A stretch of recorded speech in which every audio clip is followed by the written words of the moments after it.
প্রিয় ভিউয়ার্স, আপনারা অনেকে আমাকে কমেন্টস করেছেন যে আমেরিকায় যারা অবৈধভাবে প্রবেশ করে অথবা যারা গ্রিন কার্ড পাওয়ার পর কাজ করে তাদের সর্বনিম্ন বেতন কত,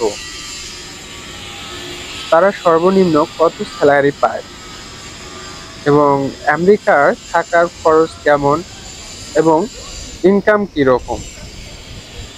তো আজকের ভিডিওটি আমি সেই সম্পর্কে আলোচনা করব। আপনারা ভিডিওটি স্কিপ না করে ফুল ভিডিও দেখুন। সত্যি বলতে যারা অবৈধভাবে এই আমেরিকাতে প্রবেশ করে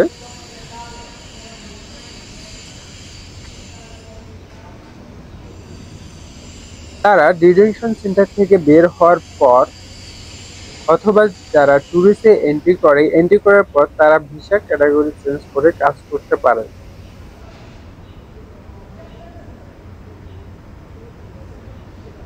কিন্তু প্রতিটা স্টেটে একটা করে বেতন নির্ধারণ করে দেওয়া হয়েছে, যে বেতনের কম পরিমাণ আপনাকে যদি দেয়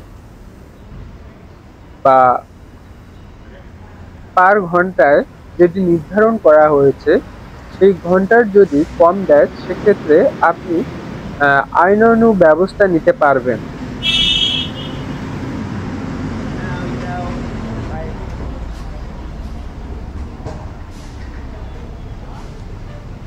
মূলত আপনি যখন যে স্টেটে থাকবেন সেই স্টেটের ফেডারেশন আইন অনুযায়ী যত ডলার নির্ধারণ করা হয়েছে আপনি তত ডলার ইনকাম করতে পারবেন। যেমন নিউ ইয়র্কে সর্বনিম্ন $16, ওয়াশিংটন ডিসিতে সর্বনিম্ন $15, দেখা যাচ্ছে ফ্লোরিডায় $14। এরকম এক একটা স্টেটে এক এক রকম বেতন নির্ধারণ করা হয়েছে। তবে অবশ্যই আপনাকে জানতে হবে যে এটি ঘন্টা ভিত্তিক, আপনাকে পার ঘন্টায় ডলার দেওয়া হবে। সেক্ষেত্রে দেখা যাচ্ছে সপ্তাহে 40 ঘন্টা মানুষ কাজ করতে পারে। যদি আপনি নিউ ইয়র্কে থাকেন, নিউ ইয়র্কে থাকা অবস্থায় যদি আপনি ঘন্টায় $40 পান তাহলে সেক্ষেত্রে দেখা যাচ্ছে সপ্তাহে মিনিমাম $760 বা $70 করে আসতেছে। তো আপনি যদি সেটি মাসিক ভিত্তিতে দেখেন তাহলে দেখা যাচ্ছে যে প্রায় $3500 অথবা $4000ও হতে পারে। ওভার টাইমের বিষয়টি আলাদা, এখানে সব জায়গাতে ওভার টাইম চলে। যদি ওভার টাইম চলে সেক্ষেত্রে আপনি মাসে $5000 থেকে $6000ও ইনকাম করতে পারবেন।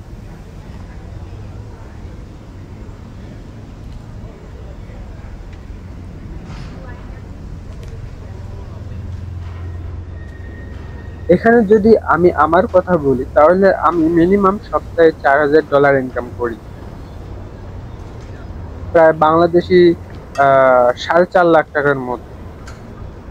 তো কিছু ক্ষেত্রে দেখা যাচ্ছে ওভার টাইম ভালো চললে আপনি $5000 $6000 ইনকাম করতে পারবেন, কিন্তু মিনিমাম আপনি সপ্তাহে $760 ইনকাম করবেন মাস্ট। এটা আমি বললাম সর্বনিম্ন, মানে এর নিচে আপনাকে কেউ দিতে পারবে না। আশা করি বিষয়টি বুঝবেন। এবং দেখা যাচ্ছে অনেকে $25, অনেকে $30 কাজ ভেদে ভেদে পায়, আর এটা এর নিচে কেউ দিতে পারবে না। আমি এটা বলেছি। অনেক জায়গায় দেখবেন $22 পাবেন, অনেক অনেক সময় দেখবেন যে $25 দিচ্ছে। তো এরকম ডিফারেন্ট হয়। অনেক ক্ষেত্রে দেখা যায় যে আপনি মাসে 6 লাখও পেতে পারেন বাংলাদেশি টাকা, এবং অনেক ক্ষেত্রে দেখা যাচ্ছে 7 লাখও হতে পারে। ওইটা আপনার কাজের উপর ডিপেন্ড করবে, কিন্তু $16 নিচে কেউ আপনাকে দিতে পারবে না। কিন্তু $16 কাউকে দেওয়া হয় না, এর চেয়ে বেশি দেওয়া হয়। আশা করি বিষয়টি ক্লিয়ার হয়েছে। আর বাসা ভাড়া যদি আপনি বলেন, নিউ ইয়র্কে বাসা ভাড়া একটু অনেক বেশি কস্ট। প্রায় নিউ ইয়র্কে একটি বাসা ভাড়া নিতে গেলে প্রায় $1200 চলে যায়। আপনারা সকলে জানেন যে আমেরিকায় অনেক উন্নত ধরনের বাসা, এখানে কোনো নিম্ন ফ্যামিলি বা গরিব ফ্যামিলি থাকার মতো কোনো বাসা তৈরি হয় এরকম কোনো সিস্টেম নেই। এখানে সবার বাসা একরকম।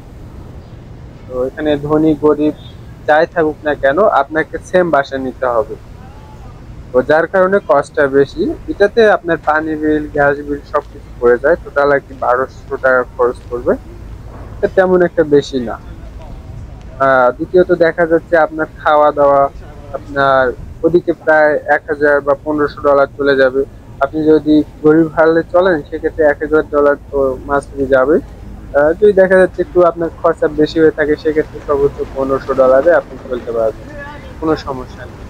আর তারপরেও আপনি প্রায় এক্সট্রা আপনি প্রায় 2.5 লক্ষ বা 3 লক্ষ টাকা থাকবে, এটা সমস্যা না। আমি একটা মিনিমাম খরচের কথা বললাম, কিন্তু আমার জানা মতে যারা এখানে কাজ করে মিনিমাম মাসে 6 লাখ, 5.5 লাখ এইরকম ইনকাম করে। আশা করি বিষয়টি বুঝতে পেরেছেন। তো যারা এখানে আমেরিকাতে টুরিস্টে আসতেছেন অথবা বর্ডার ক্রস করে আসতেছেন, অবশ্যই প্রথমে আপনি ওয়ার্ক পারমিট নিন। তাছাড়া এখানে কাজ পাওয়া তেমন ইজি হবে না, এখানে কাজের কোনো অভাব নেই।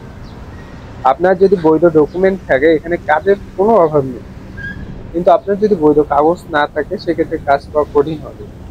তো যারা টুরিস্টে ঢুকতেছেন অবশ্যই পুলিশের কাছে ধরা দিন, আপনি ওয়ার্ক পারমিট নিন, তারপর কাজ খুঁজুন। এবং যারা বর্ডার দিয়ে আসতেছেন তারা তো একটা প্রসেসের মধ্যে দিয়ে কাজ পাবেন, এবং তাদেরকে ওয়ার্ক পারমিট সাধারণত দেওয়া হয় কাজ করার জন্য। তো ভিডিওটি ভালো লাগলে সবাই চ্যানেলটি সাবস্ক্রাইব করুন। আহ, আর যে কোনো প্রশ্ন থাকলে আপনারা অবশ্যই কমেন্টস করুন। সেই কমেন্টসের উপর ভিত্তি করে আমি ভিডিও তৈরি করার চেষ্টা করব। ভিডিওটি দেখার জন্য সকলকে অসংখ্য অসংখ্য ধন্যবাদ।